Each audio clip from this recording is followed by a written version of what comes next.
Hi అండి, అందరికీ good morning. ప్రొద్దుటే లేచినప్పుడు ఎక్కడికైనా వెళ్ళి ఎర్లీ మార్నింగ్ వెళ్తుంటేనే చాలా బాగుంటుందండి. రెడీ అయ్యి గుడికి వెళ్తే ఇంకా మరీ బాగుంటుంది. వెళ్ళినప్పుడు ఈ మొక్కల దగ్గరికి కూడా ఒకసారి వచ్చి ఎర్లీ మార్నింగ్ వీటిని పలకరిస్తుంటే ఇంకా బాగుంటుందండి. అలాగే వీటికి విడిచిన పువ్వులను చూస్తుంటే ఇవ్వండి, వైట్ ఫ్లవర్స్ విడిచింది, అలాగే గులాబీ అండి, తర్వాత రెడ్ గులాబీ కూడానండి. ఇక్కడ రెడ్ గులాబీ ఉంది, అలాగే ఇంకా చిన్న చిన్న పువ్వులు ఉన్నాయండి. తర్వాత ఒక మల్లె పువ్వు అండి, చిన్న మల్లె ఉంటుందని చెప్పాను కదా, ఇదిగోండి చిన్న మల్లె పువ్వు.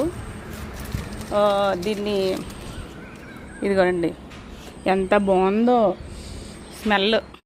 ఇంకా విడిచిన ఈ మల్లెపూలు స్మెల్ ఉంటుంది చూసారు. ఒక్క పువ్వు అయినా చాలండి, ఒక 100 పువ్వులు అవసరం లేదు, అంత స్మెల్ ఉంటుంది. చాలా బాగుందండి. నాకు అరటి మొక్కలు కూడా నా కుండీలో ఉంటాయి. అంటే అరటికాయలు కాయించేయాలి అని కాదండి గెలలో, కానీ అదొక అందం అని సరదాగా పిలకలు వేసుకున్నాను అనమాట. కూడా ఉంది చూడండి,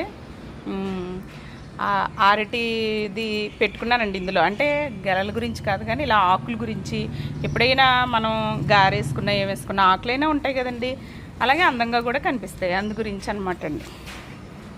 ఇవి నా మొక్కలండి అపార్ట్మెంట్లో. ఇవన్నీ చిన్న చిన్న పువ్వులు. ఇక్కడ చూడండి మల్లె పువ్వులు కాదు కానీ ఇవి తెల్ల పువ్వులండి. ఇవి ఇలా పలకరిస్తూ ఉన్నట్టు అనిపిస్తుందండి ఎర్లీ మార్నింగ్ వస్తే. అవి కొంచెం ఎండెక్కేకి వస్తే మనం ఎలా వాడిపోతాం, అవి కూడా అంత వాటికి పలకరించడానికి అంత ఫ్రెష్గా అనిపించదండి. మార్నింగ్ మనం బాగుంటాం, అవి బాగుంటాయి, మంచిగా పలకరించుకున్నట్టు అనిపిస్తుంది. ఏమంటారు? ఇది కరివేపాకు మొక్క.